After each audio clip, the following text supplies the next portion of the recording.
सहनाववतु सहनौ भुनक्तु सह वीर्यं करवावहै तेजस्विनावधीतमस्तु मा विद्विषावहै। ओम शांति शांति शांति। वैदिक जीवन पद्धति की इस कक्षा में आप सबका हार्दिक स्वागत है, अभिनंदन है। हम चर्चा कर रहे हैं विगत कई कक्षाओं से और बहुत ही विशद चर्चा चल रही है देव यज्ञ की। अलग अलग मंत्रों का क्या अभिप्राय है और उसको व्यवहारिक रूप में हम कैसे उतारें। हम ठीक है, जो ऋषियों की परंपरा है या उस परमात्मा के द्वारा जो प्रदत्त ज्ञान है, विज्ञान है, उसको केवल बोलने मात्र से कार्य चल जाएगा अथवा उसका कुछ अभिप्राय भी है, उसका एक व्यवहारिक पक्ष क्या है, उसके संदर्भ में हम चर्चा कर रहे हैं। और हम प्रातःकालीन आहुतियों का जो मंत्र है उनके मंत्रों का स्वाध्याय किया था, सायंकालीन जो मंत्र हैं उन मंत्रों का स्वाध्याय कर रहे थे। आगे बढ़ें इससे पहले आप में से किसी कोई प्रश्न हो तो पूछिए। ओम स्वामी जी प्रणाम। जी प्रणाम। स्वामी जी, इसमें संध्या मंत्रों में जो तीसरा मंत्र है, इसकी आहुति मौन होकर डाली जाती है, इसका क्या कारण है?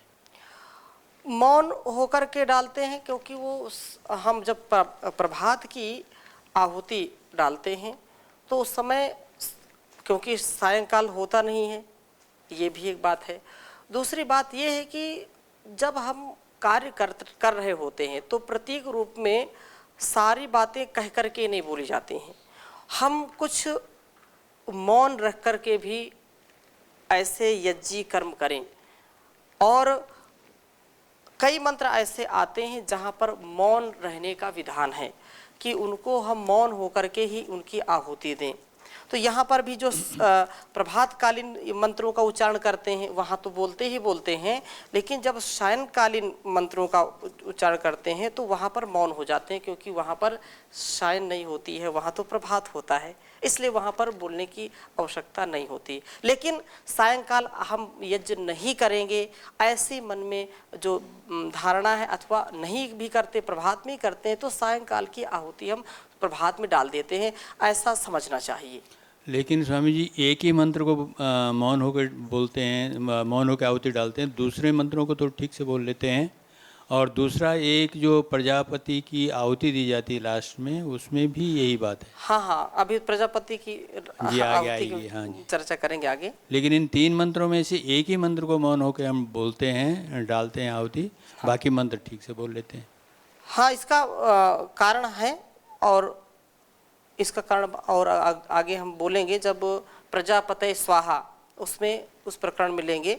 लेकिन इस बात को हमको समझना चाहिए कि जो मंत्रों का जैसा विधान है कि हम कुछ चीज़ों का बखान करते हैं, कुछ का बखान नहीं करते हैं, तो प्रतीक रूप में ऐसा कोई बोल दे तो बड़ी हानि नहीं हो जाएगी कि बहुत बड़ा इससे नुकसान हो गया, हानि हो गई।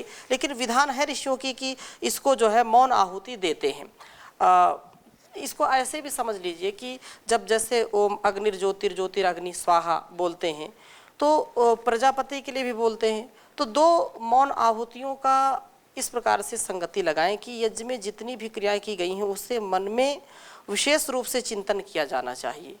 अब आप प्रश्न दोबारा करेंगे कि क्या जो मंत्र हम बोलते हैं क्या उनका चिंतन नहीं करना चाहिए?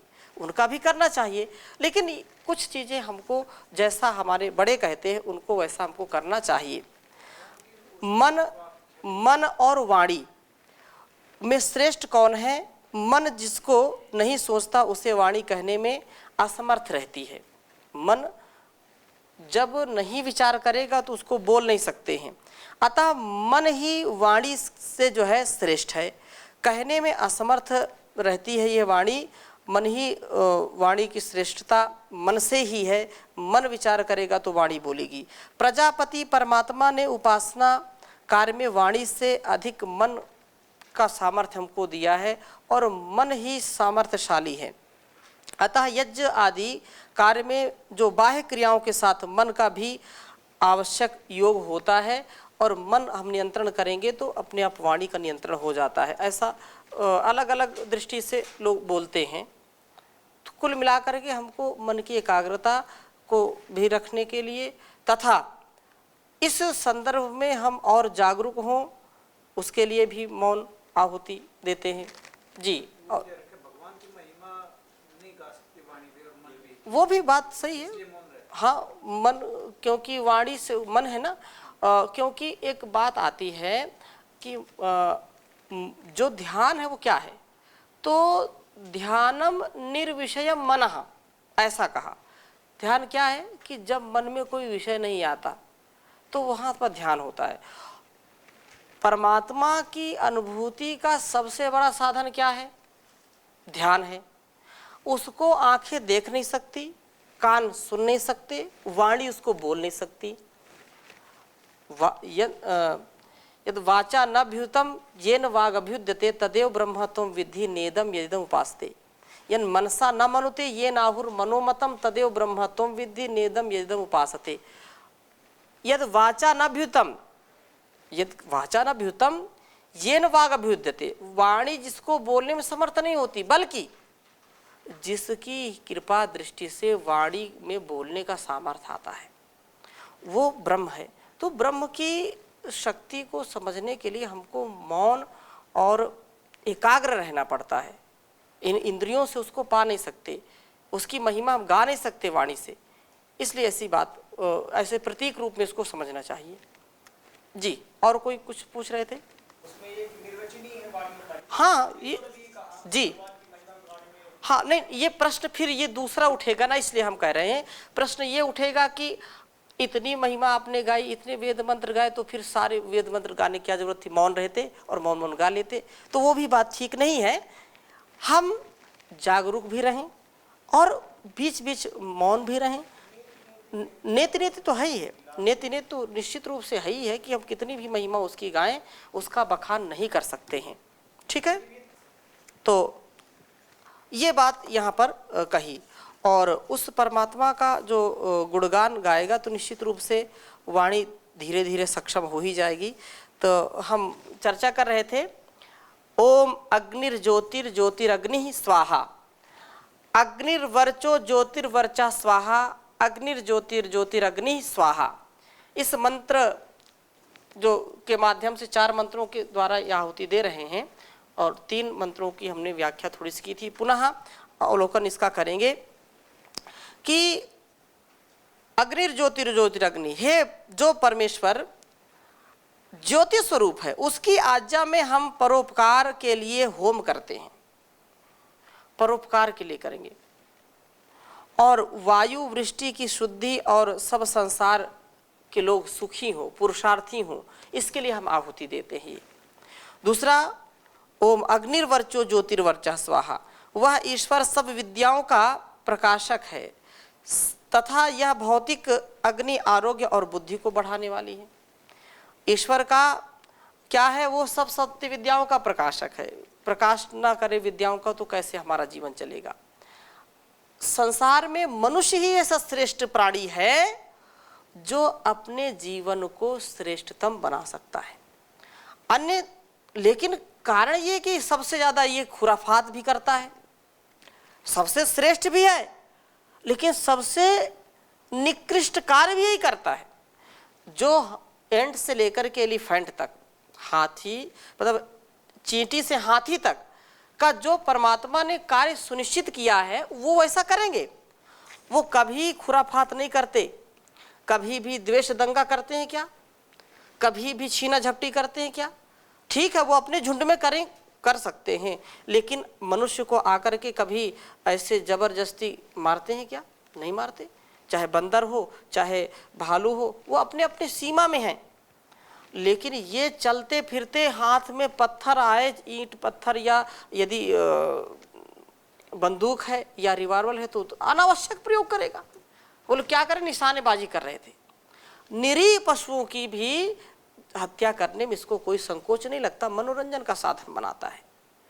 तो वो ज्ञान, वो विज्ञान किस काम का, जिससे हमको यही नहीं ज्ञान है कि कहाँ पर कैसा व्यवहार करना है। इससे ज़्यादा तो पशु पक्षी हमारे अच्छे हैं, यदि ऐसी बात आए तो। परंतु श्रेष्ठता का जो हमने जिम्मा ले रखा है उसको जीना पड़ेगा और कोई उपाय नहीं है।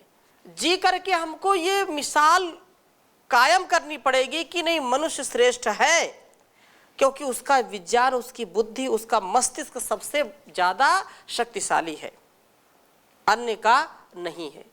लेकिन इसको करने के लिए जैसे परम पूज्य स्वामी जी महाराज कहते हैं कि ज्ञान तो एक क्षण में होता है, लेकिन जीना उसको पूरे जीवन पड़ता है। जीवन पूरे जीवन भर उसको जीना पड़ता है। ज्ञान तो बस एक क्षण में हो गया, हाँ अच्छा ये सही ये गलत है। अतः हमारा जो कर्तव्य है, जो हम वेद मंत्रों में पढ़ रहे हैं, यजुर्वेद के वेद मंत्र हैं, ये यजुर्वेद के मंत्रों का ये विधान यहाँ पर सायंकालीन मंत्रों में है। तो ओम अग्निर्ज्योति ज्योतिरग्नि स्वाहा, तीसरे मंत्र का मन में उच्चारण करके तीसरी आहुति देते हैं, जैसा कि अभी चर्चा की थी। और वह परमात्मा जो सबसे बड़ा है, सबसे शक्तिशाली है, सर्वज्ञ है, सर्वव्यापक है, उसकी सत्ता, उसकी व्यवस्था में हम कोई दखलंदाजी नहीं कर सकते हैं। तो जो परमेश्वर प्राण आदि में व्यापक है उसके लिए फिर आहुति देते हैं। और यह भावना जो चौथा मंत्र है उसको मैं आपके समक्ष लिख देता हूँ।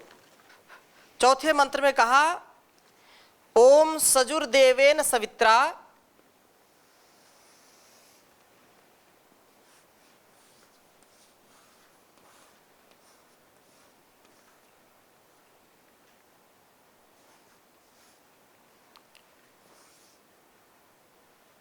सजुर्देवेन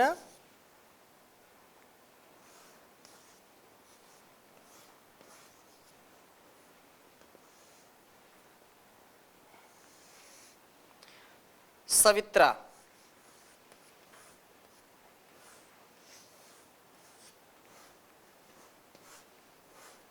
सजुर्देवेन सवित्रा सजुरात्रेन्द्रवत्या,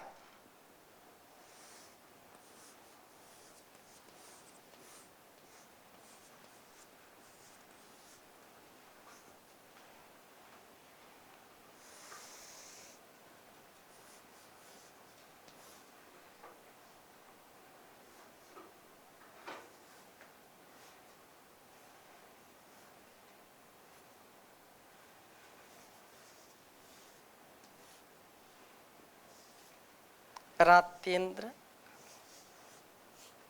वत्या,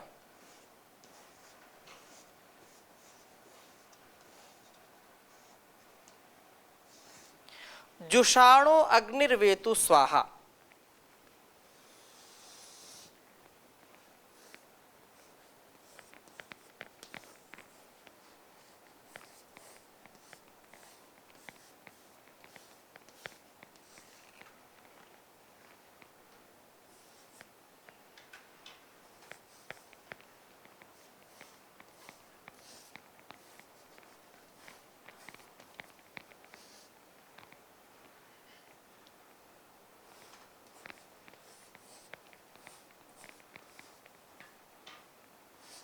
अग्निर्वेतु स्वाहा।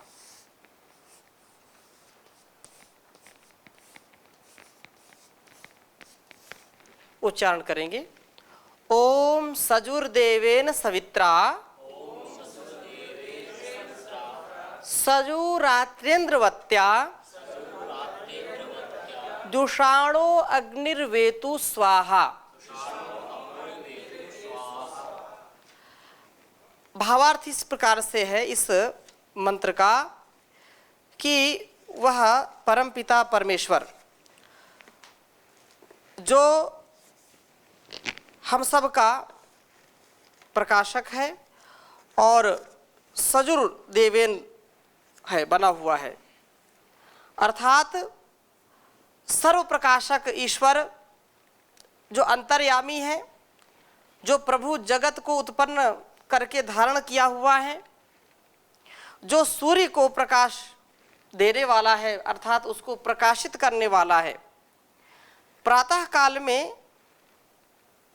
यज्ञ का जो विधान है और वैसा ही सायंकाल भी है, अर्थात त्रिकाल संध्या का, जैसे हमने संध्या के मंत्रों में पढ़ा था और त्रिकाल संध्या का विधान था, तो कम से कम 2 काल प्रभात का और सायंकाल का यज्ञ का विधान है। हमारे ऋषि मुनि प्रभात में यज्ञ किए बिना अन्न जल ग्रहण नहीं करते थे और सायंकाल भी यज्ञ का विधान था, दोनों समय था। कहीं श्लोक आता है कि जैसे यज्ञ अग्नि जब तक प्रज्वलित नहीं होती थी तब तक जो चूल्हे की अग्नि है वो भी नहीं प्रज्वलित होती थी, अर्थात भोजन यदि करना है तो हमको यज्ञ पहले करना है। एक संकल्प, एक दृढ़ता कि हम जो कर रहे हैं समष्टि के लिए, समष्टि हमको मिली, हम हमारे अस्तित्व में है, समष्टि के बिना हमारा अस्तित्व नहीं हो सकता है, तो हम समष्टि के लिए कुछ दें। ऐसा नहीं कि केवल खाएं और कुछ दे नहीं। खाएंगे तो कितनी हानि होती है, कितना ऋण हमारे ऊपर चढ़ता है, कितनी गंदगी भी हम फैलाते हैं, तो उसका ऋण कौन चुकाएगा?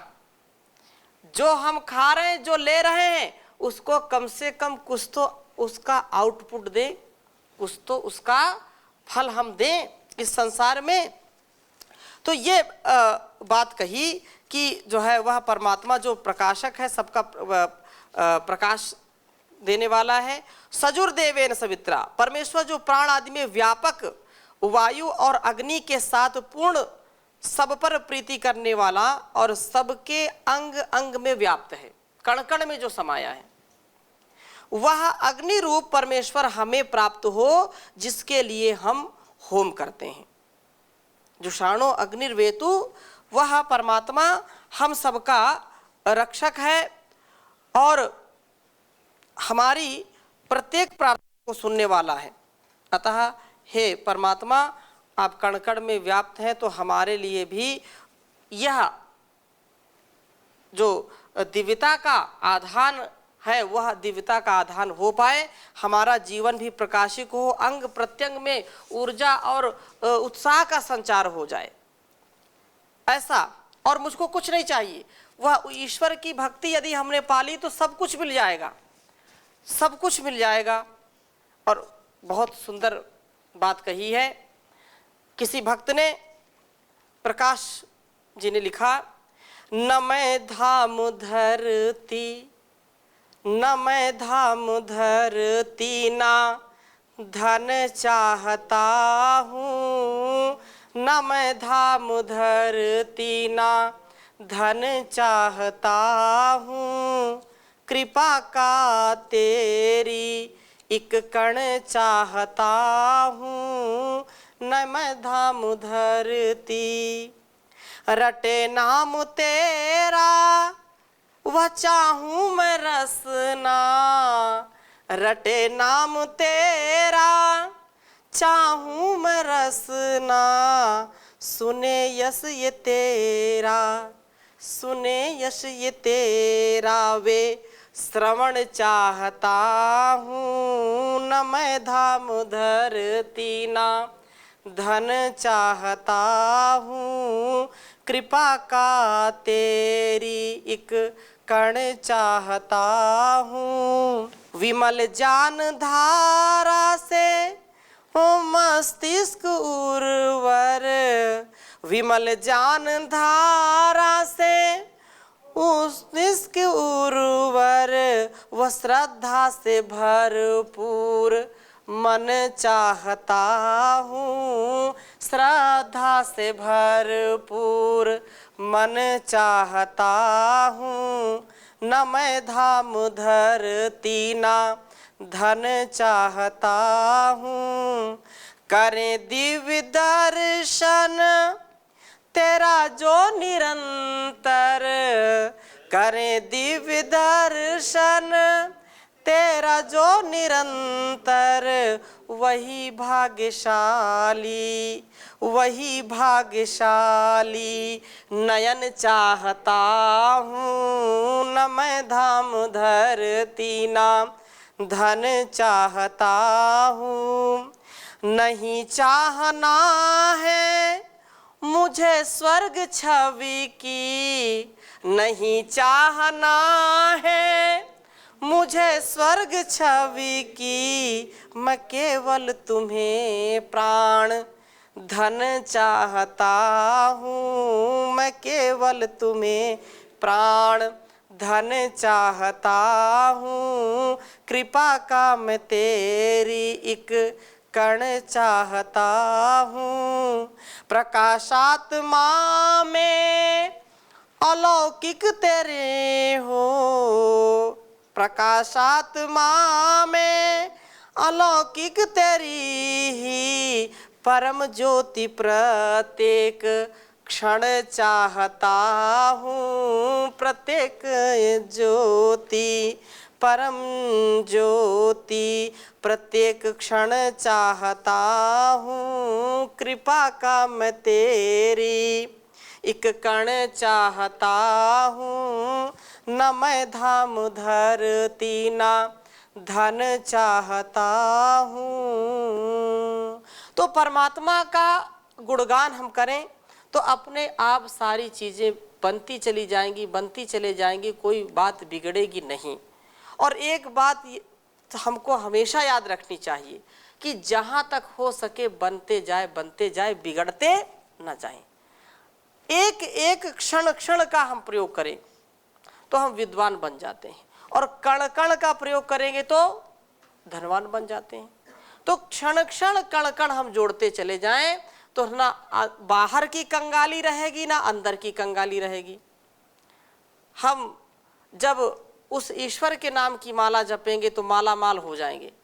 लेकिन कुछ लोग केवल माला दिखाने के लिए रखते हैं, और दिखा करके लोगों को, जो माला माल लोग होते हैं, उनको बहकाते हैं, और वो छल कपट युक्त माला माल बनना चाहते हैं। हम ईश्वर को यदि अपना आराध्य समझते हैं, अपना इष्ट समझते हैं, तो उसकी आज्ञा का पालन करें। जैसे माता पिता को कुछ नहीं चाहिए, बच्चों से क्या चाहिए?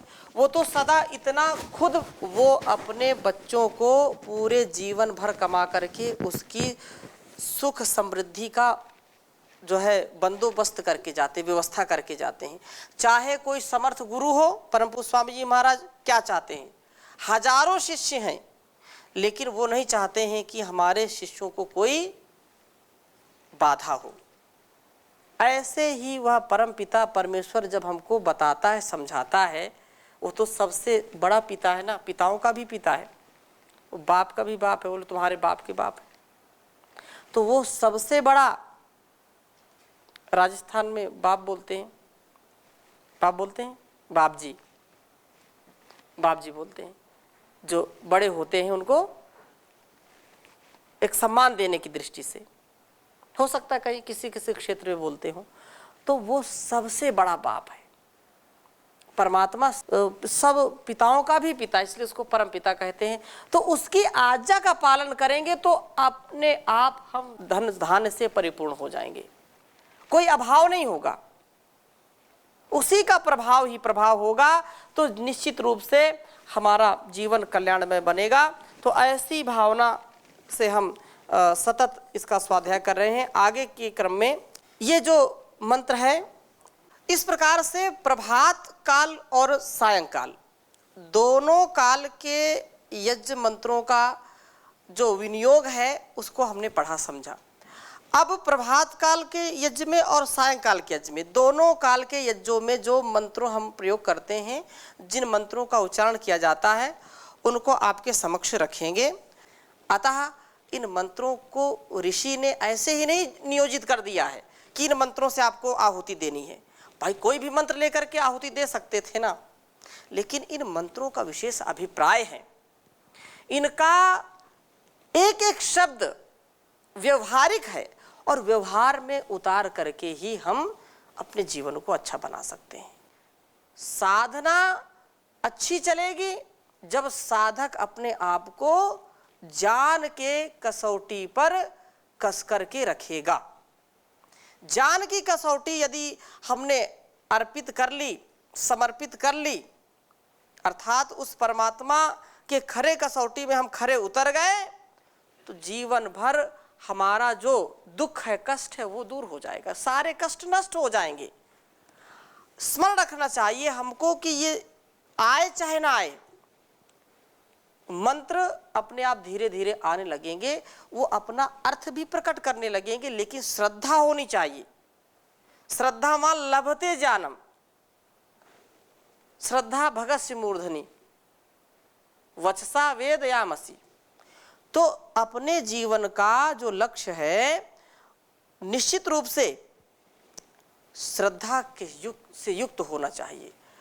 जिस माता पिता ने हमको जन्म दिया है, उन माता पिता के भी प्रति श्रद्धा होनी चाहिए, और जिस ईश्वर ने हमको भेजा उसके प्रति श्रद्धा होनी चाहिए। जिस समाज ने हमको इतना बड़ा बनाया है पाल पोस करके,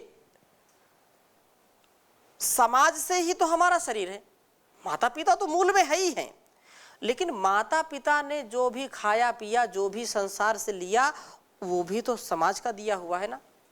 तो व्यष्टि और समष्टि दोनों के लिए हमको जीना चाहिए।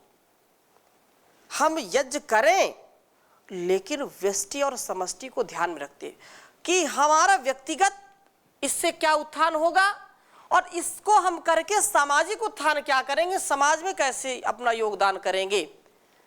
व्यष्टि और समष्टि को, व्यक्तिवाद समाजवाद, बिना समाजवाद के व्यक्तिवाद नहीं चल सकता, बिना व्यक्ति के समाज नहीं चल सकता है। अतः हमको इस बात को समझना चाहिए और यज्ञ के भावों से ओतप्रोत रह करके हर क्षण हर पल अपनी इंद्रियों से, अपने शरीर से, मनसा वाचा कर्मणा हमको यज्ञ करते रहना चाहिए, करते रहना चाहिए। प्रभात में सायंकाल तो द्रव्यों का जो है, द्रव्यों का यज्ञ करते ही करते हैं, लेकिन हमारी वाणी भी यज्ञमय हो, दृष्टि भी यज्ञमय हो, श्रोत्र भी यज्ञमय हो, नासिका भी, शरीर भी, सब, तो जीवन सुखमय बन जाएगा, सुगंधित पुष्प बन जाएगा। तो इन्हीं शुभकामनाओं के साथ, शुभ संकल्पों के साथ हम आज की कक्षा को विराम देते हैं। शेष चर्चा अगली कक्षा में करेंगे। ओम